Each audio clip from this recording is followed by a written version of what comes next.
Understanding cybercrime, phenomena, challenges and legal response. Chapter 1. Introduction. Infrastructure and services. The creation of the Internet. The Internet is one of the fastest growing areas of technical infrastructure development. Today, information and communication technologies (ICTs) are omnipresent and the trend towards digitization is growing. This led to the integration of computer technology into products that have usually functioned without it, like e-communication, e-government, e-commerce, e-education, e-health, e-environment. For example, e-communication, emails, instant messaging, video calls, etc.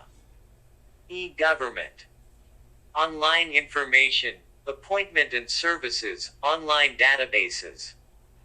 E-commerce, online banking, online fund transfer, online shopping like Shopee, Lazada, Amazon, Alibaba, eBay, and other online websites allowing the conduct of businesses. E-education, online classes, webinars, research, academic-related activities, virtual learning, video streaming. E-health, online appointment and medical consultation. To manage, transmit, store or record information used in the delivery of healthcare treatment, payment or record keeping. E-environment, email servers, storage data servers, accounting software programs, web-based applications, customer relationship management (CRM) applications and websites. These applications improve our way of living and enable us greater access to basic services.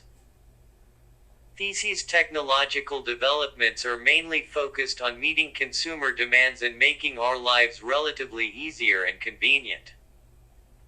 Advantages and risks.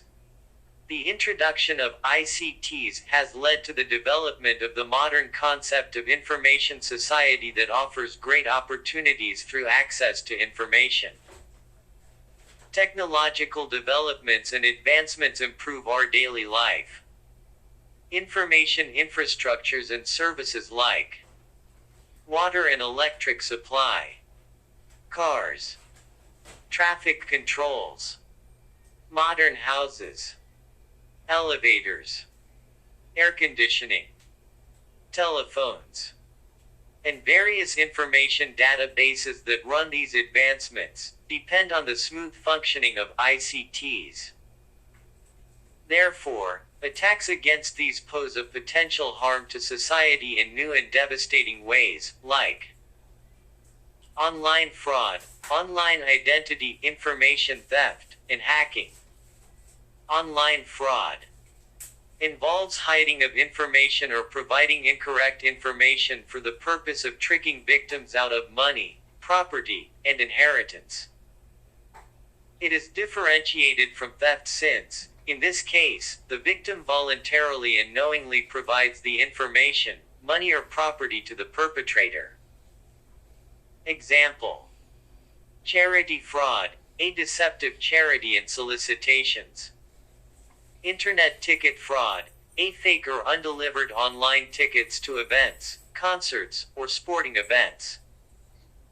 Online gift card fraud, the purchase of gift cards from stolen credit cards.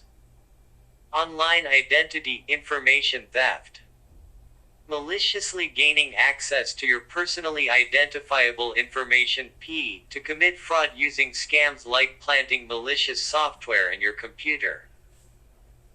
Digital can include your driver's license and bank account numbers, as well as any sensitive personal information that can be used to distinguish your identity, and could allow fraudsters to present themselves as you. Example: phishing occurs when cybercriminals send emails purporting to be from a financial institution or other trusted organization, trying to trick you into opening attachments or clicking on links and providing your PIN. Ignore unsolicited emails and online requests for information. If you want to visit, say, your bank's website to provide information, type in the URL rather than clicking on an emailed link. Pharming occurs when your browser, compromised by a virus, is hijacked without your knowledge. You type a legitimate website URL into the address bar, but you're redirected to a fake site that looks legitimate. There, cybercriminals are able to collect any PIN you may type into the website. Malicious software. Fraudsters may try to trick you into downloading malware that can attack your computer and, possibly, reveal your PIN. Consider purchasing online security software for your computer, and keep it, and your computer operating system software, up to date. Unsecure websites. Avoid online shopping and other activities and websites that aren't secure, and be cautious about the apps you use. Make sure you use only official, secure websites with the HTTPS prefix, not HTTP. Weak passwords, used for both social and financial accounts, can leave you vulnerable. Strive to use unique, long, and strong passwords for each of your accounts. And when possible, activate multi-factor authentication, which requires you to enter both your login credentials and a secret code sent to your smartphone or other device before giving you access to your account. Discarded computers and mobile devices that haven't been wiped of your PIN can be another point of access for a thief. Targeting children online. Kids can give away personal information online without realizing it. Help protect your children online. Be vigilant in monitoring the information they share when using an internet-connected device. Hacking is an attempt to exploit a computer system or a private network inside a computer. The unauthorized access to, or control over computer network security systems for some illicit purpose. In general computer parlance, hackers are categorized into three general categories: white hats, black hats, and gray hats. White hat hackers. A white hat or a white hat hacker is an ethical computer hacker, or a computer security expert, who specializes in penetration testing and in other testing methodologies that ensures the security of an organization's information systems. Ethical hacking is a term meant to imply a broader category than just penetration testing. These are professionals who hack to check their own security systems to make it more hack-proof. In most cases, they are part of the same organization. Black hat hackers. Black hat hackers are criminals who break into computer networks with malicious intent. They may also release malware that destroys files, holds computers hostage, or steals passwords, credit card numbers, and other personal information. They take control over the system for personal gains. They can destroy, steal, or even prevent authorized users from accessing the system. They do this by finding loopholes and weaknesses in the system. Gray hat hackers is a computer hacker or computer security expert who may sometimes violate laws or typical ethical standards, but does not have the malicious intent typical of a black hat hacker. They comprise curious people who have just about enough computer language skills to enable them to hack a system to locate potential loopholes in the network security system. Gray hats differ from black hats in the sense that the former notify the admin of the network system about the weaknesses discovered in the system. Cybersecurity and cybercrime. Cybercrime and cybersecurity issues are hardly inseparable in modern technology, as these are one of the major challenges of today. Cybersecurity has an important role in the development of information technology, along with the Internet services. Therefore, enhancing cybersecurity and protecting information are very important to make the internet safer as it is integrated to new online services. Deterring cybercrime is part of cybersecurity's protection strategy against the misuse of ICTs for criminal or other illegal purposes. It is the shared responsibility of governments worldwide to curb the rising incidence of cybercrime. And this endeavor requires international coordination and cooperation to do so. A comprehensive approach is essential in the formulation and implementation of cybersecurity strategies that keep up with present technology. This would include technical protection systems and user education are commonly used. Technical protection systems. It involves browser security and network security, with the objective of establishing a proactive and reactive measures against attacks over the internet, such as blockage of malicious software, cyber attack prevention, multi-factor authentication, firewalls and filters, antivirus software, user education. The prime idea of user education is teach present and prospective users of the internet of its usage. Users need to be educated in the proper use and effective use of the internet, with minimal to no risk at all. User education is needed because proper internet usage is rather complicated. World Summit on the Information Society (WSIS) recognized the real and significant risks posed by inadequate cybersecurity and the proliferation of cybercrime. The provisions of the WSIS Tunis Agenda for the Information Society set out a plan for multi-stakeholder implementation at the international level of the WSIS Geneva Plan of Action.